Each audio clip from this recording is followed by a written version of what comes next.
दुर्गा दास बर' होननानै बुङोब्ला जोङो बेसिकेलि बिथाङा मोनसे समाव बर'खौ सिलिंखार खालायग्रा सासे व्यक्ति बिथाङा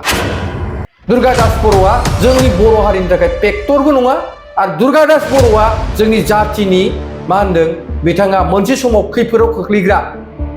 जोंनि बर' रायजो राजाफोरखौ बै समाव न' बां सावनाय न' बां जोख्रेबनाय सिलिंखार बिलिंखार खालायनायनि सासे नायक दुर्गा दास बर' बिथाङा मानगोनां एमएलए बर्तमान बिथाङा बिपिएफ हान्जानि सासे एमएलए हिसाबै बिथाङा खामानि मावबाय थादों आरो बिथांनि एमएलएआ फैगोन 19 तारिखनि उनाव जोबथा मोनसे महर मोनसिगोन दुर्गा दास बर' होननानै बुङोब्ला जोङो बेसिकेलि बिथाङा मोनसे समाव बर'खौ सिलिंखार खालायग्रा सासे व्यक्ति बिथाङा मानोना बै समाव जेब्ला एजिपि गभर्नमेन्टनि बिथाङा सासे कैबिनेट मिनिस्टारमोन आरो बै समाव नोंथांमोना सोङै जे बै समाव खैराबारि बेनि उनाव दरं उदालगुरि बायदि जायगायाव बिथाङा गोबां बर' मानसिनि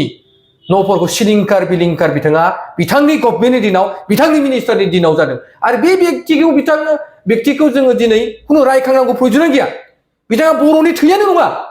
जायनि जाहोनाव दिनै दुर्गा दास बर' दासआ बबेनिफ्राय फैदों सासे बर' व्यक्तिया दास लायोनो मा गतिके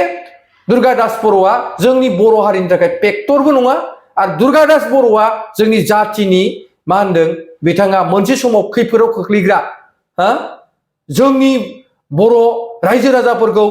बै समाव न' बां सावनाय न' बां जोख्रेबनाय सिलिंखार बिलिंखार खालायनायनि सासे नायकसो बिथाङा ओंखायनो दुर्गा दास बर' होनबा जों थैया गोदौवो दुर्गा दास बर' होनबा मानोना दुर्गा दास बर'आ दिनैसिमबो बर' जातिनि मोनसेबो मोजांनि थाखाय खामानि मावाखै जेब्लायबो बर'नि